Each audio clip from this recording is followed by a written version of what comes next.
जल्दी जल्दी अगला पेयर ले रही हूं तब तक। Between, among, amongst. देखो इन तीनों का ही मतलब होता है के बीच में, इसलिए हमारे बच्चे कंफ्यूज हो जाते हैं। भाई अब क्या करें, तीनों को ही कह रहे हैं के बीच में, तो कैसे फर्क करेंगे भाई। बिटवीन आता है किन्हीं दो के बीच में, अमंग आता है दो से ज्यादा लोगों के बीच में, और अमंगस्ट भी आता है दो से ज्यादा लोगों के बीच में। ठीक है, दो से ज्यादा दिखाने हैं तो अमंगस्ट, ये भी दो से ज्यादा दिखाने हैं तो अमंग, और दो दिखाने हैं तो बिटवीन। कंफ्यूजन तो अभी भी रह गया, क्योंकि अगर दो से ज्यादा लोग आएंगे तो कैसे पता लगाएं कि अमंग आना है या अमंगस्ट आना है। दो से ज्यादा दिखाएंगे तो ये कैसे पता लगेगा अमंग आना है या अमंगस्ट आना है। तो ध्यान दो, अगर वो चाहता है कि हम अमंगस्ट लगाएं तो हमारा जो शब्द की शुरुआत है वो किसी वॉवल से होनी चाहिए।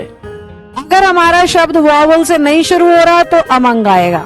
कैसे मैम? मैंने कहा आई गेव दोज पेन्स,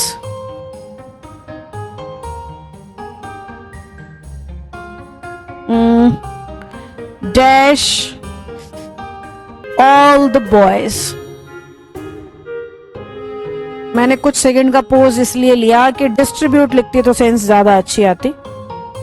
आगे लिख रहे हैं आई डिस्ट्रीब्यूटेड। क्या लिखा? आई डिस्ट्रीब्यूटेड द पेन्स, ध्यान से देखना, डैश द बॉयज।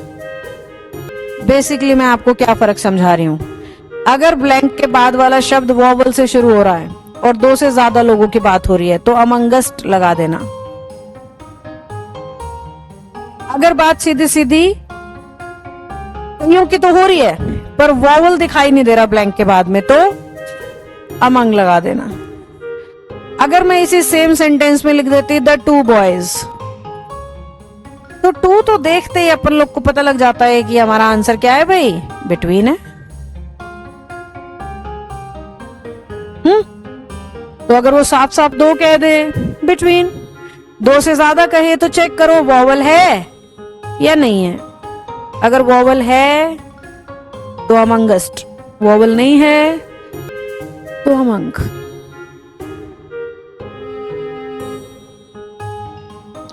अब एक बार मेरे को फिर से थम्स अप्स डाल के बताओ यहां तक ठीक समझ आया कि नहीं।